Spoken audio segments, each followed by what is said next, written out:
Big changes, shocking moments, and historic fights. You won't believe what just went down at UFC 324. UFC 324 brought with it some game-changing news that could impact how fighters approach their careers moving forward. The UFC has officially doubled the bonuses for both Performance of the Night and Fight of the Night, with each bonus now sitting at an impressive $100,000. If that doesn't have fighters rethinking their strategy, what will? But that's not all. There's a new $25,000 reward for fighters who secure a finish. It's clear that the UFC is incentivizing those who put on exciting fights, pushing the envelope in the octagon. However, there's a catch. Fighters who miss weight will no longer be eligible for these bonuses. That means fighters will need to show not just skill and heart, but also discipline in making weight. With weight cuts being one of the toughest parts of a fighter's life, it's going to be interesting to see how this decision plays out in the long run. Will we see more fighters stepping up their game and showing up in top form, or will the pressure to make weight cost them some of these lucrative bonuses? UFC 324 may just be the start of a new era in how fighters approach their careers. In an event full of milestones, one of the most momentous was Dominick Cruz's induction into the UFC Hall of Fame. There's no denying Cruz's impact on the sport. His revolutionary footwork, unparalleled fight IQ, and the heart that carried him through some of the toughest battles in UFC history made him an obvious first choice for the Hall of Fame's 2026 class. A multiple-time world champion and arguably the most cerebral fighter in MMA history, Cruz's induction was a moment that solidified his legacy in the sport. The admiration for Cruz is palpable, not just from fans, but also from his peers, fighters who watched him build the bantamweight division from the ground up. The fact that he's the first inductee of the 2026 class speaks volumes about his significance in the sport. But it's more than just about accolades. It's about what Cruz has done for the sport itself, setting new standards for fight strategy and movement, challenging the conventional, and fighting through adversity with grace. It's a reminder of why the UFC remains the sport's premier organization, where legends are born and their legacy continues to inspire generations. Next up, we had the highly anticipated fight between Umar Nurmagomedov and Davies Figueiredo. Umar, part of the famed Nurmagomedov family, took control of this bout from the opening bell. While the fight didn't necessarily thrill the fans in terms of action, it showcased Umar's dominance and precision. He managed to neutralize Figueiredo's explosive style with ease, outpointing him and securing a unanimous decision victory. After the fight, Umar kept his eyes firmly set on the prize, speaking about the possibility of a title shot in the near future.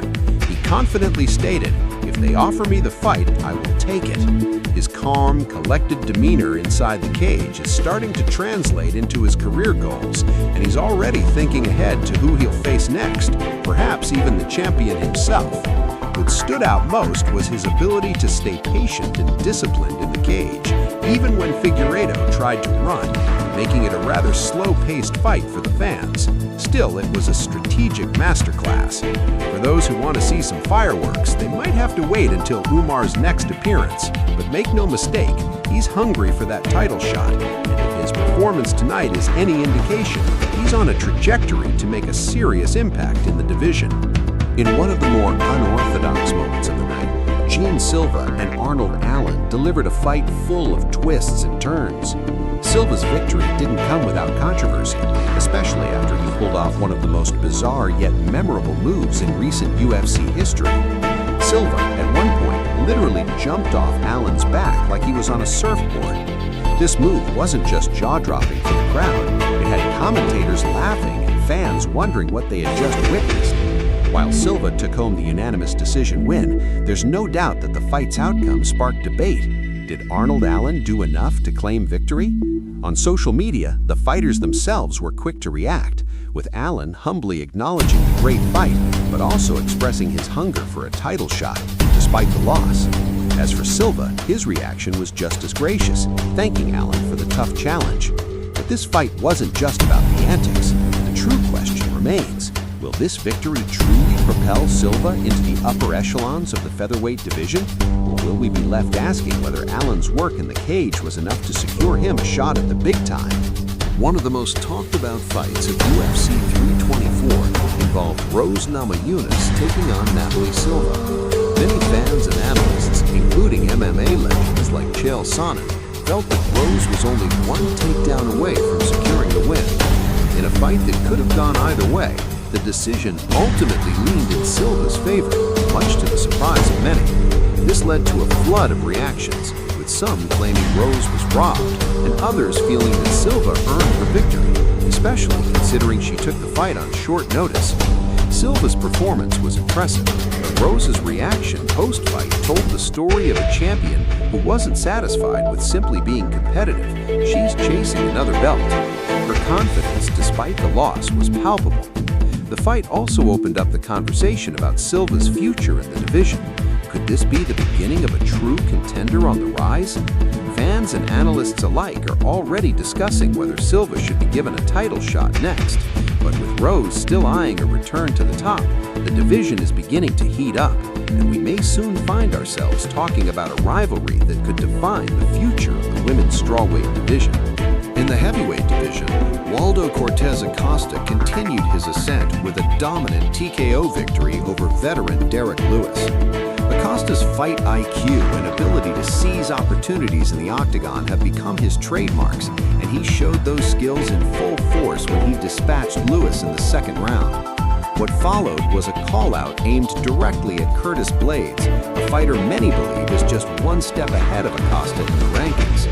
With 8 wins in his last 9 fights, it's clear that Acosta is no longer just a rising star, he's a threat.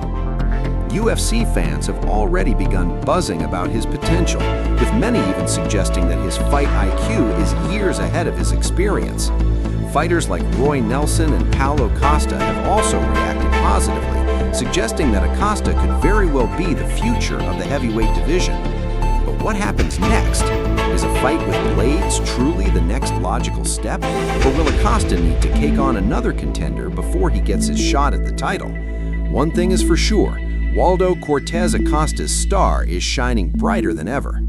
American Ali returned to the win column in spectacular fashion with a unanimous decision victory over Song Yadong. This win was especially important after Ali had suffered several setbacks in his career, and the pressure was on for him to deliver. He came out aggressive, controlling the pace, and making a statement with every move. But what truly stood out was his post-fight call-out of Petr Yan, a former bantamweight champion.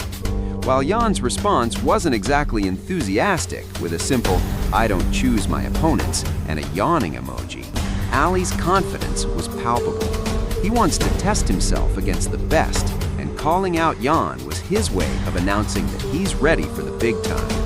The fight itself was a back-and-forth affair, but Ali's superior pace and strategy won over the judges. After the fight, he talked about the mental pressure of coming off multiple losses and how much this victory meant to him. Fans are already speculating about what's next for him, with a potential showdown against Yan seeming more likely with each passing day. And then, of course, there was the main event, a thrilling lightweight battle between Justin Gaethje and Paddy Pimblett for the interim title. From the very first bell, it was clear this would be a fight to remember. The pace was brutal, and both men left it all in the octagon. But in the end, it was Gaethje who emerged victorious, proving once again that he's one of the most durable and dangerous fighters in the sport. The win was a massive statement, and the respect he earned was visible in the reactions of everyone from Max Holloway to Dustin Poirier. Paddy, while showing heart, ultimately fell short, and fans are now asking, was Paddy pushed too soon?